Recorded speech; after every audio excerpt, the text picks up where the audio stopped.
ধরে বৃষ্টি পড়ছে, এই যে এখন একটু রোদ উঠলো, এখন তো বিকেল হয়ে গেছে, এখন একটু খিদেও লাগছে। কি খাওয়া যায় বন্ধুরা বলো তো? বৃষ্টির দিনে একটু পাকোড়া খেলে অনেক মজা লাগে। কি রে মিষ্টি, পাকোড়া খাবি নাকি? বানাবো? হ্যাঁ হ্যাঁ বানাও, আমি তো খাওয়ার জন্য এক পায়ে খাড়া। বল কিসের পাকোড়া বানাবো? ডাল আর পেঁয়াজ দিয়ে পাকোড়া বানাও। ঠিক আছে, ডালও আছে পেঁয়াজও আছে, আমি তোর জন্য বানিয়ে দিচ্ছি, দাঁড়া। ঠিক আছে, তাড়াতাড়ি বানাও। ঠিক আছে, বানিয়ে দিচ্ছি। বন্ধুরা চলো তাহলে পাকোড়া বানাই, মজা করে খাই।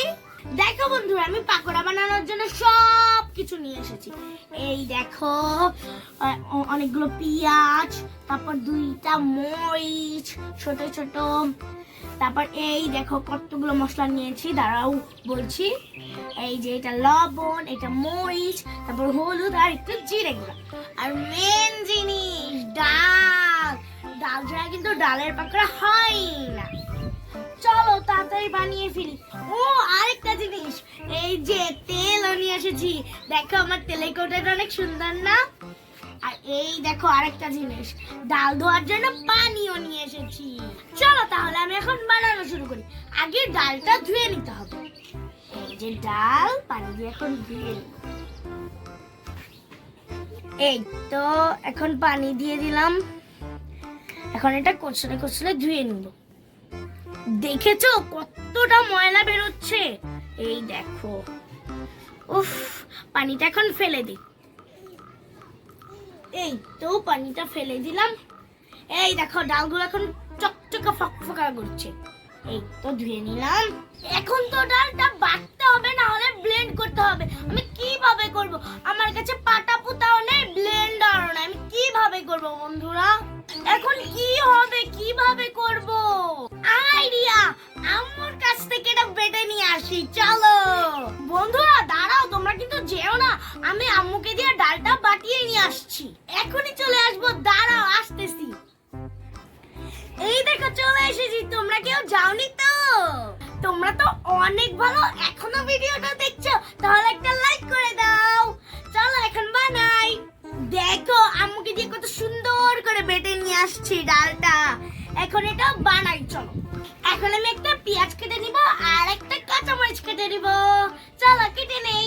চলো আগে মরিচটা কেটে নিই। এই যে মরিচ রেখে এখন কুটকুট করে কেটে নিতে হবে। মরিচটা কিন্তু অনেক ঝাল। এই দেখো সুন্দর করে কেটে নিচ্ছি। এই তো আমার মরিচ কাটা শেষ। এখন মরিচটা ডালটার মধ্যে দিয়ে দিব। এখন কাটবো আমি পেঁয়াজ। এই যে পেঁয়াজ, এখন এটা ছুলে নিতে হবে। এই তো পেঁয়াজটা কেটে নিয়েছি। দাঁড়াও, সত্যি কথাটা বলেই দে, পেঁয়াজটা আমি আম্মুকে দিয়ে কাটিয়ে নিয়ে এসেছি, কারণ আমার ছুরিটা ভোঁতা। তোমরা কিন্তু আবার কমেন্টে বলো না আমি যে পেঁয়াজ কাটতে পারি না, আমি কিন্তু পেঁয়াজ কাটতে পারি। শুধু আমার ছুরিটা ভোঁতা দেখে আম্মুর কাছ থেকে কাটিয়ে নিয়ে আসছি। কাটতে কিন্তু আমি পারি, বুঝছো? চলো এখন রান্না করি। এখন পেঁয়াজটাও ডালের ভিতর দিয়ে দিব। এই তো পেঁয়াজটা দিয়ে দিয়েছি। এখন দিতে হবে মশলা। এই যে মশলা এখন একটু একটু করে দিয়ে দিব। চলো এখন মশলাটা দিয়ে দিই। প্রথমে দিয়ে দিব মরিচ। এই যে মরিচ দিয়ে দিলাম। তারপর দিয়ে দিব একটু হলুদ। এই যে হলুদ দিয়ে দিলাম, হলুদটা আর একটু দিই। এই তো হয়ে গিয়েছে। এখন একটু জিরা গুঁড়া দেই। এই তো এখন মেন জিনিস লবণটা দিয়ে দিতে হবে, আর একটু দিয়ে দিই। এই তো দিয়ে দিয়েছি। এখন এটাকে মিক্স করতে হবে, ভালো করে মিক্স করে নিতে হবে। মিক্স মিক্স মিক্স, একদম চটকে চটকে এটা জান বের করে ফেলতে হবে। এই দেখো আমি কিভাবে করছি, তোমরাও এভাবে মাখিয়ে নিবে। এই তো আমার মাখানো শেষ। এখন এখানে রেখে দিই। হাতটা ধুয়ে আসি, তোমরা আবার কেউ চলে যেও না। এই তো ধুয়ে চলে এসেছি। এখন আমি রান্না করব। এই যে আমার কাঠের চুলাটা, এখন এই যে কড়াইটা বসিয়ে দিলাম। এখন একটু তেল দিই। এই তো খুলে ফেলেছি। এখন একটু তেল দিয়ে দিই। এই তো তেল দিয়ে দিয়েছি। তেলটা গরম হতে হবে এখন। উফ, কখন যে গরম হবে।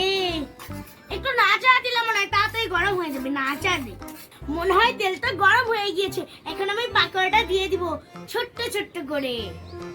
এই তো ছোট্ট ছোট করে দিচ্ছি, ছোট্ট ছোট্ট করে বানাবো আজকে।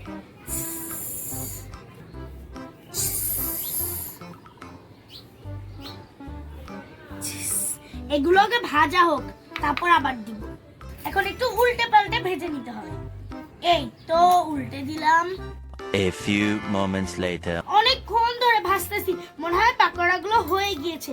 নামিয়ে ফেলি। দেখো তো আমার পাকোড়াগুলো কেমন হয়েছে, সুন্দর হয়েছে না? ছোট ছোট পাকোড়া বানিয়েছি। এখন একটু টেস্ট করে দেখি কেমন হয়েছে। আগে মিষ্টি খাই। এই নে মিষ্টি, খেয়ে দেখ কেমন হয়েছে পাকোড়াটা। অনেক মজা হয়েছে, কিন্তু একটু ঝাল বেশি হয়ে গেছে। মরিচটা অনেক ঝাল না, এর জন্য তোর কাছে ঝাল লাগতেছে। এখন আমি একটু খেয়ে দেখি কেমন হয়েছে। পাকোড়াটা অনেক মজা হয়েছে। তোমরা কি কেউ খেতে চাও নাকি? চলে এসো আমার বাসায়। আমি তাহলে পাকোড়া খাই, তোমাদের সাথে আবার কালকে দেখা হবে। আল্লাহ হাফেজ।